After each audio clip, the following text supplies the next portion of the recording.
नमस्कार। आदरणीय मंच और सम्मानित सदन दोनों को मेरा प्रणाम। आज दरअसल किसी पुस्तक का जो जन्म होता है बच्चे के जन्म जैसा ही होता है। आज दो पुस्तकों का जन्म हुआ है।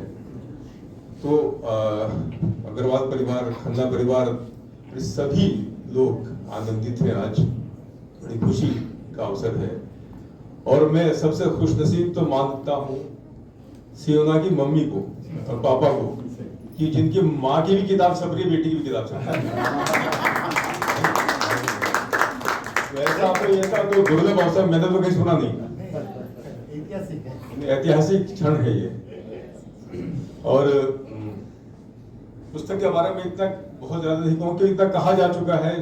मेरे ख्याल मधु जी ने और चंद्रमोहन तिवारी ने इतना कहा है कि उसके बाद भी ज्यादा बचता नहीं कर सब। और बाकी मैं कहूंगा तो फिर आप पढ़ेंगे क्या?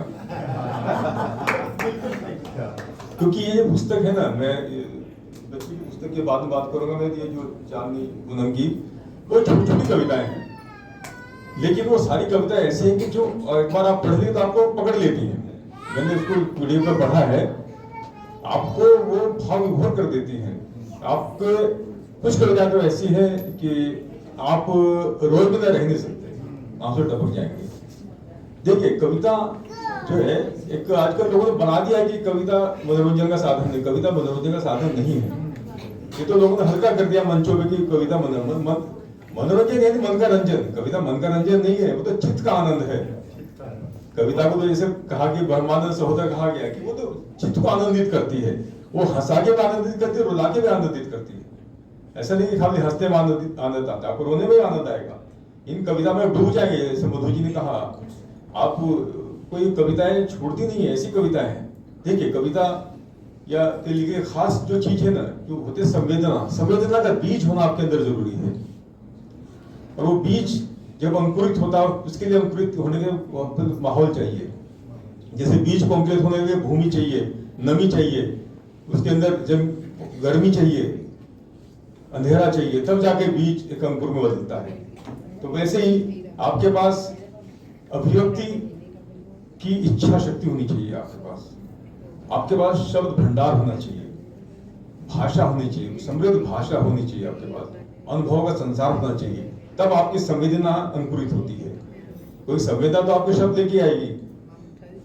तो ये संवेदना के स्तर पर ये कविताएं सारी ऐसी हैं कि जैसे वो कहते हैं को कंसंट्रेटेड एक सॉल्यूशन होता है केमिस्ट्री में, कि जो धीरे धीरे आपके अंदर घुलता है। तो ये कविता ऐसी है कि जो आपको देर तक आपका साथ पकड़े रहेंगी। मैं इस बिटिया तो इतनी छोटी बच्ची किताब लिख सकती है, मतलब ऐसी इसकी सोच भी है। ऐसे सोचने भी बहुत बड़ी बात है। मैं चार पंक्तियां अभी बैठे बैठे इस बच्ची के लिए कुछ सोच रहा था कि ऐसी बच्ची कहाँ है कि भले भगवान से हम प्रार्थनाएं रोज करते हैं, भले भगवान से हम प्रार्थनाएं रोज करते हैं, तमन्ना की कली लेकिन समय आने पे खिलती है। भले भगवान से हम प्रार्थनाएं रोज करते हैं, तमन्ना की कली लेकिन समय आने पे खिलती है। और हर एक बेटी यहाँ होती है अवतार लक्ष्मी का, मगर सियोना बेटी जैसी किस्मत से मिलती है।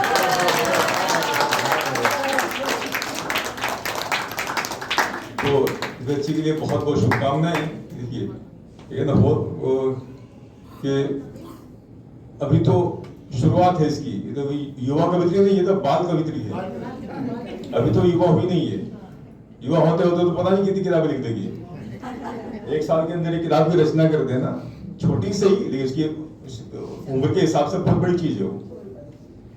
और देखिए पूनम जी की पहली किताब है, लेकिन देखिए मैं इनका इस बात के लिए बहुत इनका मानता हूं इनको। कई लोग हैं ऐसे, एक बरेली के बहुत बड़े शायर थे ख्याल खन्ना साहब, अभी डेथ हो गई बेचारों की, 85 साल के थे। जब वो 82 साल के तब उनकी पहली किताब छपी थी। बहुत बड़े शायर। तो ऐसा, हाँ, तो ये छपने का रोग जो ना हिंदी समाज में बहुत ज्यादा है। उनके परिपक्वता आती है, छपने पहले हो जाते हैं कि जरा सा लिखा है, 4 कविता लिखी थी, छप दो। तो वो नहीं, परिपक्वता आनी चाहिए चीज। भले आप किताब एक छपे ना छपे, ये जो छपे अच्छी छपे। खासतौर पर कविता की बात कर रहा हूँ। तो किताब आपके भले कम छपे, मैं कहीं जानता हूँ कैसे लोग दर्जनों किताबें हैं और उसमें किताब में पढ़ने लायक कुछ भी नहीं है, कुछ अर्थ नहीं है, बहुत अधिक छपने का कोई अर्थ नहीं है। छपे भले एक ही किताब छपे, देर से छपी नहीं, लेकिन जो छपी है ऐसी है कि फिर आपको लगेगा हाँ कुछ कविता है इसमें। तो मैं आपको बहुत बहुत शुभकामनाएं देता हूँ। पूनम जी ने बहुत पहले कहा था कि नहीं मेरा प्रोग्राम रहेगा, आपको रहना हो, तो मैं खास तौर से रखा था, मैं नहीं आज का दिन तो खाली रखना है। इनकी कविता में देख रहा था तो बड़ी इसमें देखिए कुछ काफी कविताएं तो जिसमें ऐसी है कि जो सबसे बड़ी चीज इनकी कविताओं को पढ़ने वाला लगता है कि दर्द की डूबी कविताएं हैं, इसमें कोई दो राय नहीं है, लेकिन उस दर्द से उभरना, वो जीवन तो चलता रहता है। इसमें जिजीविषा की कविताएं हैं, इसमें दर्द भी इतना कि आप एकदम रो जाओ, कोई इतना बड़ा दुख है उसकी आप कल्पना नहीं कर सकते, लेकिन उस दुख से बाहर निकलना और प्रेरक बनना समाज के लिए। कुछ इसमें एक दो जगह में थोड़ा उल्लेख करना चाह रहा था। इसमें देखिए इसमें कहा ये वो एक सितारा करके कविता है इनकी, आप पढ़ो तो रो पढ़ो कि आसमान के तारों में वो एक सितारा क्यों लगता है अपना सा, पल के बंद कर देखूं तो क्यों लगता है सपना।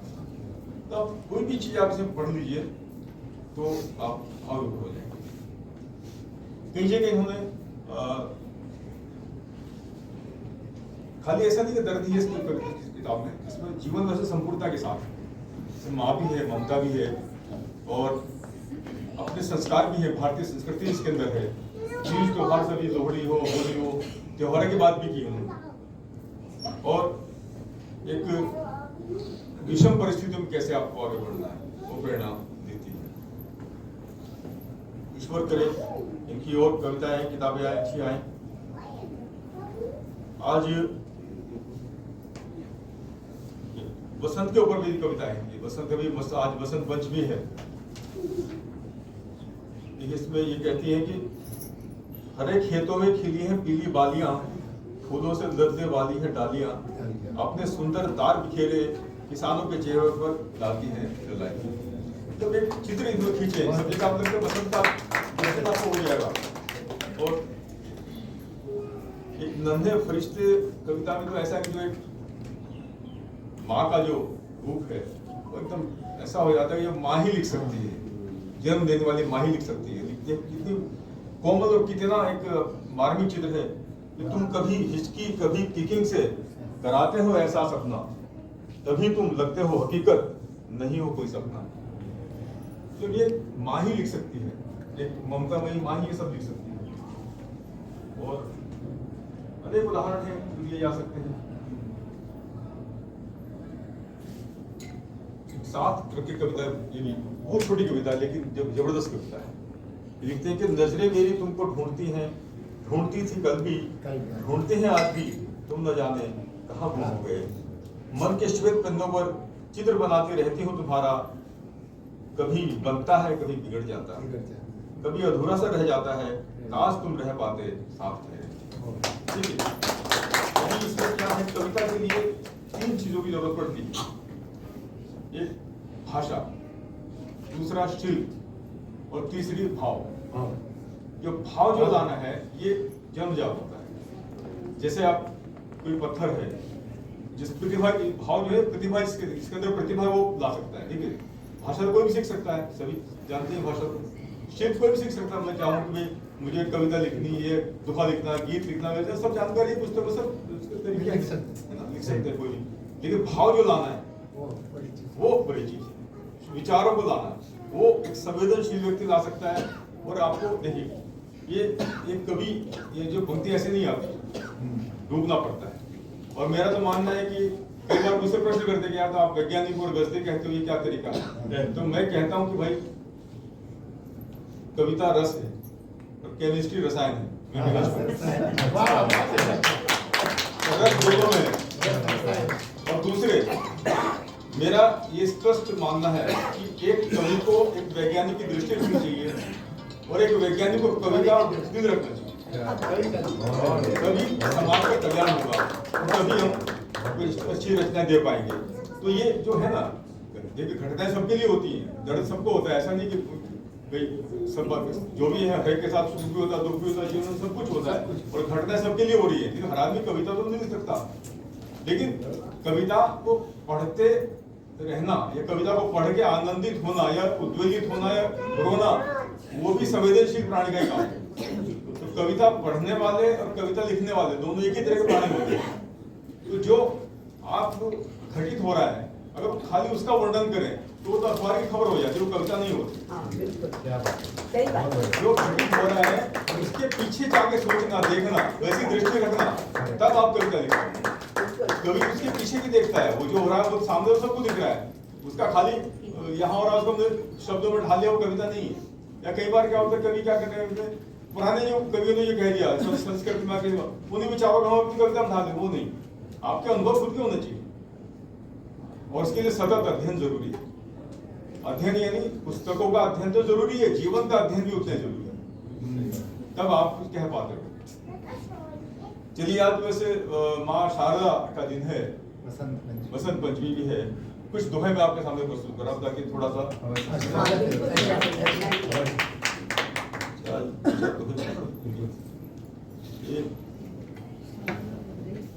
एक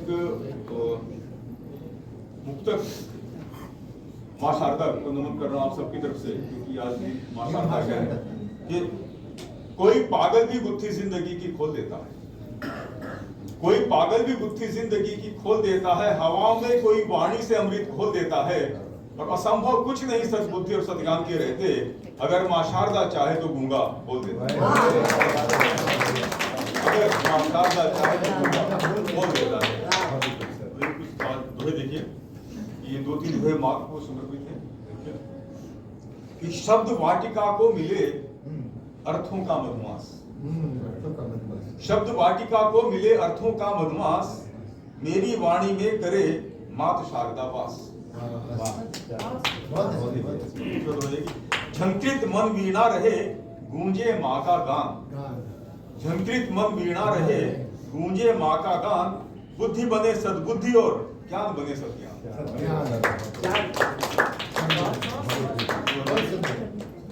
काव्य शिखर पर मैं चढ़ूं लेकर तेरा नाम, काव्य शिखर पर मैं चढ़ूं लेकर तेरा नाम, यदि इस तरह से मैं गिरूं लेना मुझको था। बसंत दोहे देखिए, थोड़ा सा अलग देखिए कि पवन बसंती कोकिला और सरसों के खेत, पवन बसंती कोकिला और सरसों के खेत, व्यर्थ गए हम पर सभी ऋतुओं के संकेत, व्यर्थ गए हम पर सभी ऋतुओं के संकेत, और धूप गिरी जब पात पर दिया स्वयं को वार, धूप गिरी जब पात पर दिया स्वयं को वार, ओस कणों ने यूं किया किरणों का सत्कार, ओस कणों ने यूं किया किरणों का सत्कार, और अभी अभी नोचा गया फूल खिला था लाल, अभी अभी नोचा गया फूल खिला था लाल, देर तलक खिलती रही सुनी सुनी डाल, देर तलक खिलती रही सुनी सुनी डाल, और करने को ऋतुराज का श्रृंगारिक सम्मान, करने को ऋतुराज का श्रृंगारिक सम्मान, धरती ने धारण किया बासंती परिधान, धरती ने धारण किया बासंती परिधान, और अलसी और सरसों आसपास में उगते हैं, और अलसी के फूल नीले होते हैं, सरसों के पीले होते हैं। अलसी नीली पड़ गई सुन सरसों की बात, अलसी नीली पड़ गई सुन सरसों की बात, ईंटों के जंगल सखी उगते रातों रात, ईंटों के जंगल सखी उगते रातों रात, और माना लगते एक अब हमको हर्ष विषाद, माना लगते एक अब हमको हर्ष विषाद, मन को तड़पाए मगर एक वासंती याद, मन तड़पाए मगर एक वासंती याद, और आग उगलने लग पड़े गाते गाते फाग, उगलने लग पड़े गाते गाते फाग, सबकी अपनी डफलियां, सबके अपने राग, सबकी अपनी डफलियां, सबके अपने राग। और काव्य सुमन नीरस हुए बेरंगे लयछंद, काव्य सुमन नीरस हुए बेरंगे लयछंद, दुख भौरा चट कर गया शब्दों का मकरंद। दुख भौरा चट कर गया शब्दों का मकरंद। और एक और देखिए कि जूते को इल्जाम में देता रहा फिजूल, जूते को इल्जाम में देता रहा फिजूल, देखा तो जाना लगा एड़ी में था शूल, एड़ी में था शूल। और एक और देखिए कि उद्वेलित रहता सदा परिधि पर इंसान, उद्वेलित रहता सदा परिधि पर इंसान, जो स्थित है केंद्र में रहता एक समान, जो स्थित है केंद्र में रहता एक समान। और एक और देखिए अद्भुत है जी, लास्ट वाला फिर से उद्वेलित रहता सदा परिधि पर इंसान, जो स्थित है केंद्र में रहता एक समान। अद्भुत जीवन यात्रा मंजिल का था क्रेज, अद्भुत जीवन यात्रा मंजिल का था क्रेज, मंजिल पीछे रह गई दौड़ा इतनी तेज। और अंत में छोटी गजल दो चार शेर सुना के समाप्त करता हूँ। देखिए दोहे मैंने सुना दिए, वैसे दोहे का सुना के गजलकार हूँ, गजल का विद्यार्थी हूँ, तो दोहे तो मैं थोड़ा कभी कभी लिख लेता हूँ ऐसे विद्यार्थी के साथ। एक छोटी गजल के दो चार शेर सुना के समाप्त करता हूँ। कवि या शायर क्या करते हैं कि दर्द को मैं ज़बान देता हूँ, ज़बान यानी भाषा, दर्द को मैं ज़बान देता हूँ, नित नई दास्तान देता हूँ। और शेर देखिए कि कल्पनाओं के पंछियों को मैं, कल्पनाओं के पंछियों को मैं एक खुला आसमान देता हूँ। और शेर देखिए ऐ जहां के गमों रहो आकर, ऐ जहां के गमों रहो आकर, अपने दिल का मकान देता हूँ। ऐ जहां के गमों रहो आकर, अपने दिल का मकान देता हूँ। शुक्रिया। और वो मेरी जान का बना दुश्मन, वो मेरी जान का बना दुश्मन, और मैं इसको जान देता हूँ। वो मेरी जान का बना दुश्मन, और मैं उस पर जान देता हूँ। और जिंदगी तेरी पाठशाला में, जिंदगी तेरी पाठशाला में रोज एक इम्तिहान देता हूँ। जिंदगी तेरी पाठशाला में रोज एक इम्तिहान देता हूँ। और ये आप सबके लिए कि मैं शामियाना दुआओं का अपनी, शामियाना दुआओं का अपनी आप तेरे सर पे तान देता हूँ। शामियाना दुआओं का अपनी आ तेरे सर पे तान देता हूँ। और ख्वाब के खेत बिके कब के, ख्वाब के खेत बिके कब के, लेकिन अब तक लगान देता हूँ। ख्वाब के खेत बिके कब के, लेकिन अब तक लगान देता हूँ। और आखिरी शेर है, इसमें दो मुहावरों का प्रयोग किया है।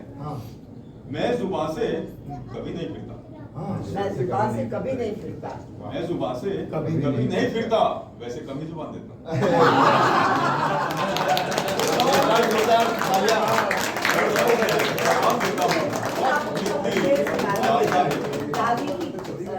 वाला। हालांकि आपने वैसे कहीं थोड़ा समय के हिसाब से मेरा ये उस गजल के बिना मेरा कारोबार होता नहीं है, बात नहीं याद है, मेरी सबसे प्रिय गजल है। लेकिन आप लोगों की आंखों में आंसू आ जाते, फिर मुझे दोष मत देना। मतलब वो मैं भी खुद लिखते हुए दर्द हूँ, बार जीते बहुत आपको लेकिन इसमें क्या है, नहीं वो शेर नहीं, फिर तो पूरी गजल सुनी। देखिए वो जिसके लिए पूरी गजल, एक्चुअली इसमें क्या है, आप सब बचपन की याद है, गाँव की याद है, आप सबको बचपन में ले जाएगी गजल शेर।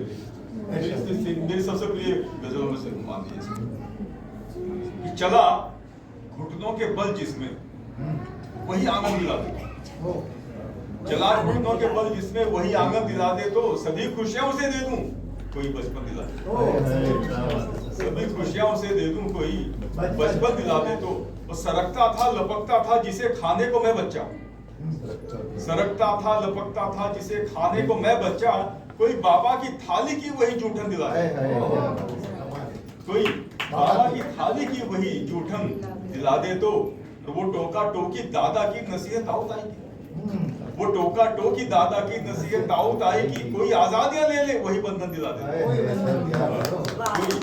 आजादियां ले ले वही बंधन दिला दे तो न पूछा जीते जी लेकिन ये कहकर रोए अब छोटा, न पूछा जीते जी लेकिन ये कहकर रोए अब छोटा, बड़े भाई की पहली सी कोई उतरन दिला दे तो, बड़े भाई की पहली सी कोई उतरन दिला दे तो न छोड़ू गांव को अपने, न छोड़ू गांव की यादें, न छोड़ू गांव को अपने, न छोड़ू गांव की यादें। कोई दिल्ली दिला दे तो, कोई लंदन दिला दे तो, कोई दिल्ली दिला दे तो, कोई लंदन दिला दे तो, सभी मिलकर मनाते थे मुहर्रम ईद दिवाली, मेरा मौला है फिर से वही जीवन दिला दे तो।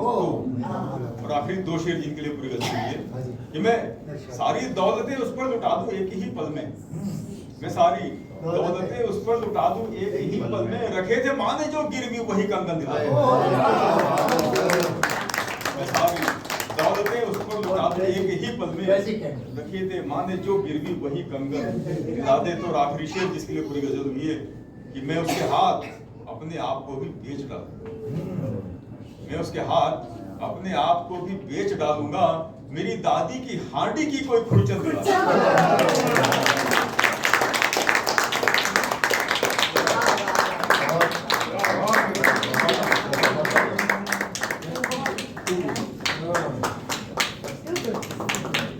एक बार जोरदार तालियां सबके लिए। मैंने कहा था कि सर